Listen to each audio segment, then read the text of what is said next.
Of all historical virtues, the only one that cannot be feigned is courage. You can pretend to be wise, pretend to be just, and even pretend to be temperate. Sooner or later in life, you will have to face your problems, and to face your problems, you need courage.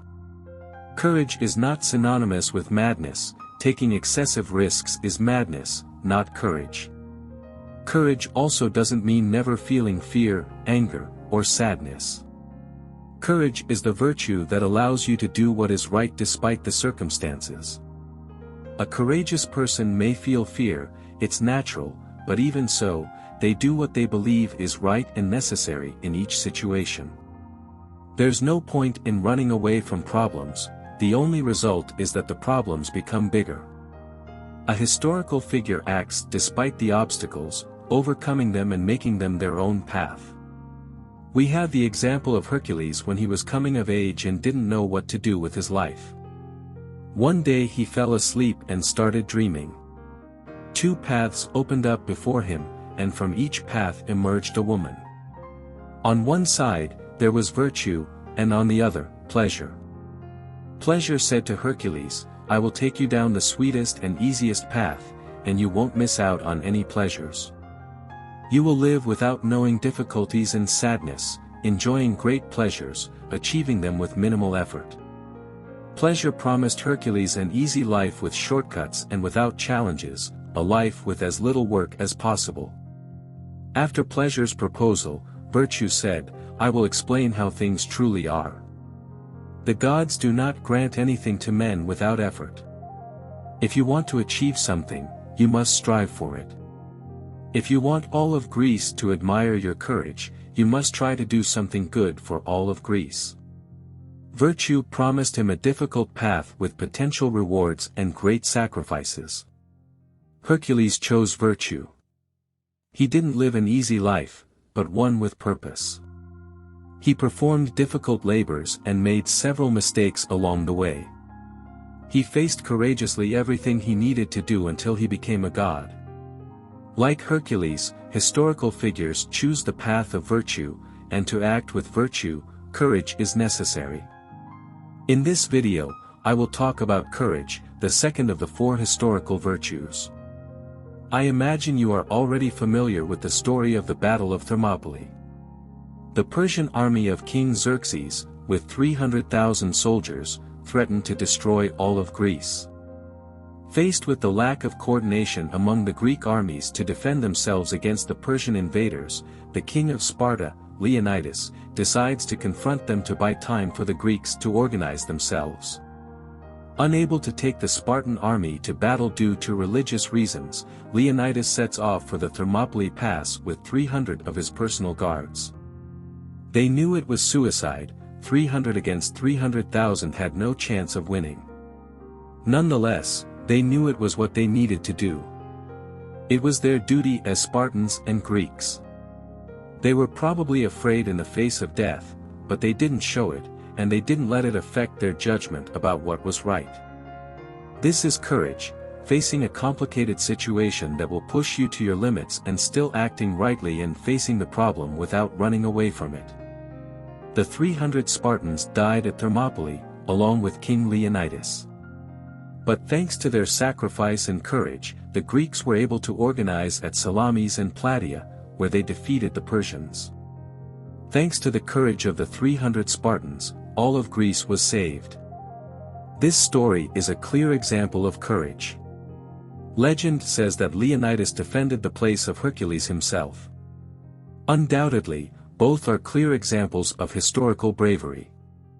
Historical figures didn't seek risk or intentionally put themselves in dangerous situations. They didn't avoid danger or unpleasant situations. However, when they believed that something more important was at stake, they didn't hesitate to face them. For historical figures, courage is absolutely essential to possess the other three virtues: wisdom, justice, and temperance. To act rationally implies acting with wisdom, justice, and temperance, and to act rationally, you must be courageous.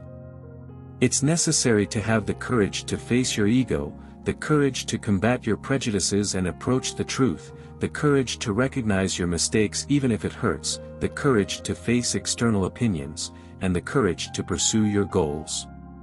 Courage also means admitting everything that can be changed. To work on our courage, we must focus on three aspects. First, work on our sense of responsibility. We must reflect on the things that are within our responsibility and be aware of what that implies. Being responsible for something means taking care of it and protecting it. It means that when something goes wrong, it's our fault. We cannot be courageous if we don't become responsible. In the story of the 300 Spartans, the 300 who went to fight were aware that they were responsible for protecting and defending their city and its people.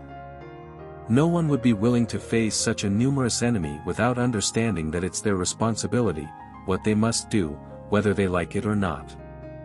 The lives of many people depend on them. Second, understand what is under our control and what is not. There are countless situations that make us fearful and that don't depend on us. It's important to distinguish what we can control and what we cannot. Historical courage comes from asking the following questions: if something that scares me is completely out of my control, what sense does it make to fear something I cannot control?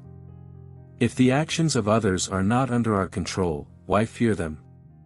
If the external cannot harm us, only our own thoughts can affect us, why fear what is external to us? Historical figures reflected on these questions so as not to feel fear, for example, fear of poverty, public opinion, illness, or even death. A historical figure is not reckless or brave simply for being brave.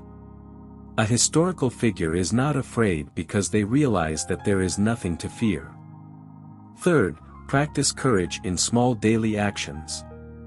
There is no less fortunate person than the one forgotten by diversity, as they have no opportunity to test themselves. Courage must be practiced daily with small actions. Step out of your comfort zone little by little, daring to do things you are not comfortable with. It's important to get used to being brave because at some point, we will all face situations that require courage to overcome them. Don't let these situations catch you unprepared. Train your courage daily. What do you think of this virtue? I await your response in the comments. I hope this video inspires you to become braver in situations that require it. Remember that courage means acting rightly even when afraid or facing difficult circumstances, so it must always be accompanied by prudence.